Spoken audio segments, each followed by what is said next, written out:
go ahead at length. At length. Now we're just gonna. You ready? With me, I have Old Reliable here, being inducted into 4th Annual New York Sports Museum and Hall of Fame. A great pal of Joe DiMaggio's. He talks about him all the time. Joe asked about you. I know that for sure. Is that a fact? Yeah. Well, in that case, I'll speak at length about Joe D. All right? What do you want to know? Well, when you first came up to the Yankees with Joe, what are some of the things that stand out most in your mind? His quietness, his reserve.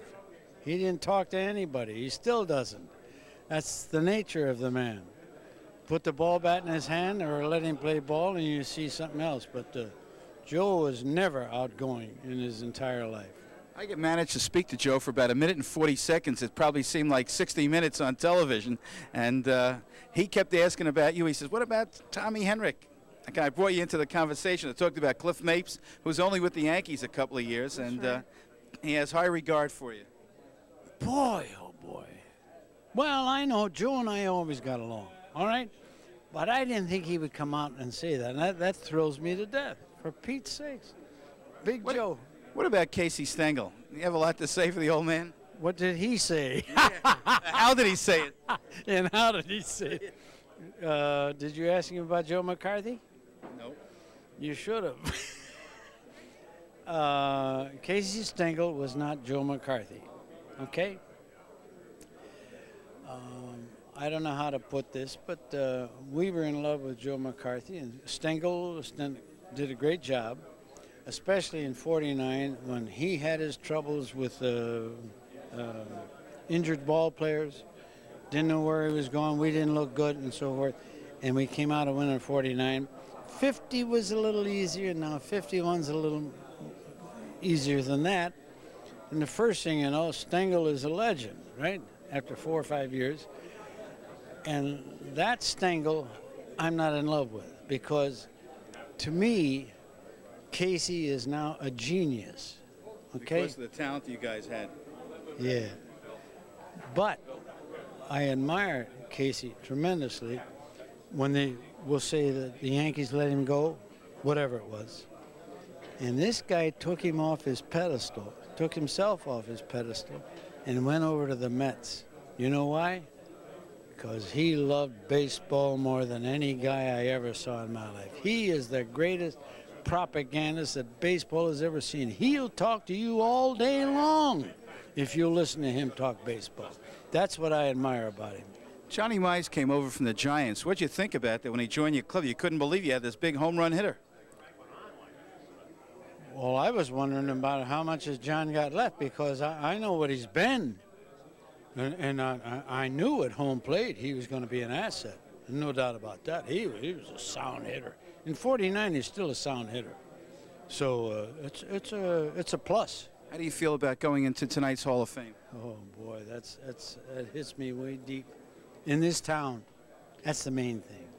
It's the main thing. I'm to go into this Hall of Fame, and because I think I got along with the New York fans, and they really treated me fine, and it gives me a real good feeling all over. It's a great night for me. One of the first free agents in baseball, a central figure in several famous incidents, and properly dubbed Old Reliable by announcer Mel Allen, Tommy Henrich was also part of the most famous outfield in New York Yankees history. You can applaud. A left-hand hitting right fielder, Henrich played in the famous outfield, we all know it, with King Kong Charlie Keller in left and DiMaggio in center during much of his playing career. He was declared a free agent in 1937 by Commissioner Kennesaw Mountain Landis and signed with the Yankees. In his first season with them, he batted .320, and there was no arbitration back then. Henrich struck 4 homers in 21 World Series games, but his most famous incident in the series was probably a strikeout in the 9th inning of the 4th game of the 1941 World Series. With 2 out, Henrich reached first on a swinging 3rd strike from Hugh Casey that skipped past catcher Mickey Owen, igniting a 4-run rally. The Yankees, trailing 4-3 and 1 out away from a loss, won 7-4 and closed out the series the next day. In the 1949 series, Henrich led off the 9th inning of the 1st game with a home run off Don Newcomb to give the Yankees a 1-0 victory. That season was one of his best, with consistent clutch hitting that kept the Yankees in the race despite myriad injuries. He finished with 24 homers and 85 RBIs. In 1948, he struck 25 homers, drove in 100 runs while batting .308 and leading the league in runs and triples. 4 times he scored over 100 runs in the season and probably would have had many more except for losing 3 seasons to military service during World War II at the peak of his career. What could we possibly pay him today? Won't you join me in presenting and paying tribute to, presenting for induction tonight into the New York Sports Museum and Hall of Fame, Old Reliable, Tommy Henrich.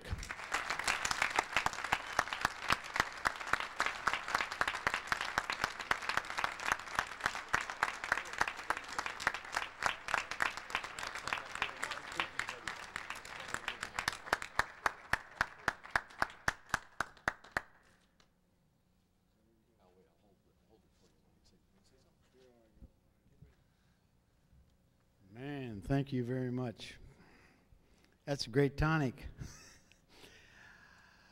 I want to say that for a young boy out of Massillon, Ohio, rooting in baseball for the first time in Babe Ruth's first year with the New York Yankees, 1921, to rejoice in the glory of the Babe Ruth era, that was not a bad start for me. And then has been mentioned, being declared a free agent under my great benefactor, Commissioner Judge Landis, enabling me to join the Yankees, and then to run into the greatest bunch of pros I ever played on, the biggest bunch of pros that was ever on one ball club is the ball club I joined in 1937.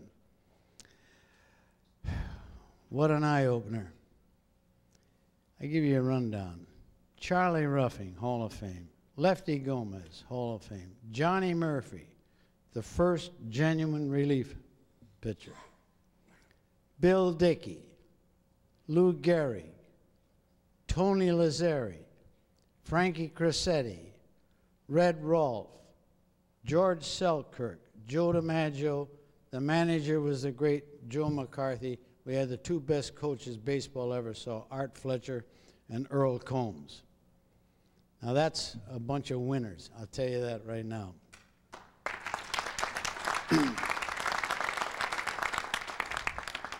It didn't take long for me in New York City to find out that the New York fans were the smartest fans in baseball. And I know what I'm talking about. And that included the Giant fans and the, I was going to say the bums, and the Dodger fans. They could spot whether you were putting out for the ball club or whether you were dogging it. I'll give you an example. I'm in a bit of a slump. I strike out this inning. I run out to right field. I'm turning around with my ball glove in my hand, getting ready to play. And this leather-lung clown in the right field seats hollers out, "Hey, Henrich, you don't have to worry about being shipped over to Newark. No, sir, not you. When you go, you're going straight to Binghamton." Well, I thought to myself, I'm turning around, I says, at least the guy's funny. So I started to laugh, and the people on the side, they started to laugh too, and we turned the incident into a big joke, mainly on me. Now we pick up 3 other great guys. Joe Gordon, a real winner. Charlie Keller, and Phil Rizzuto. Okay?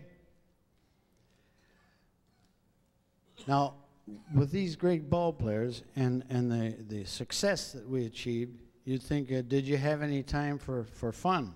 Oh yeah, we had time for fun. We had the great Gomez with us. I want to give you one example of the Gomez wit. World Series 1965 between the Twins and the Dodgers.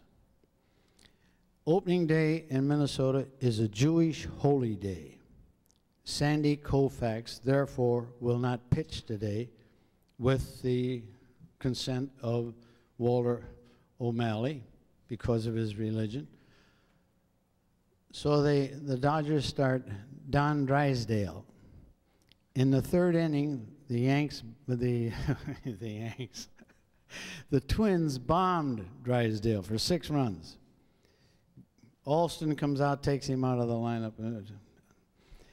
The next morning, I'm in the lobby of the hotel, and I run into Gomez. I don't know he's in town. He doesn't know I'm there. And we said, hello, how are you, and so forth. You going to have breakfast? Yeah, let's go.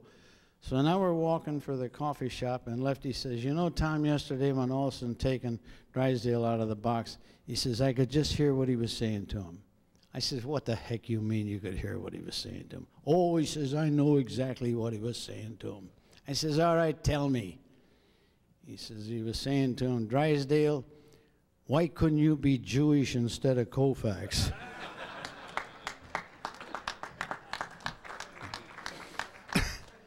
And after the war, we get Yogi and Hank Bauer, Vic Raschi, Allie Reynolds, Ed Lopat, and finally Whitey Ford in 1950. And Stengel is off and running on the 3rd Yankee dynasty.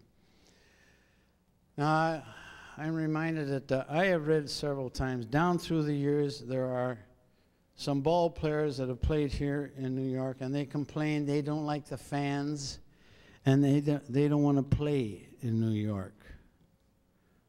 I says, what the heck is this? Imagine that.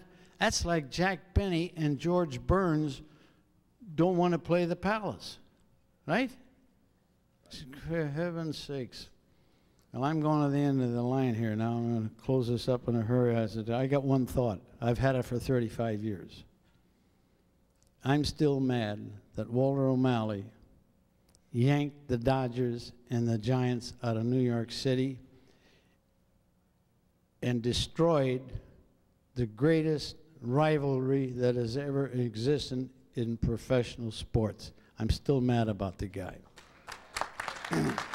Because it was something special, believe me. Boy, it was a pleasure to play in Brooklyn.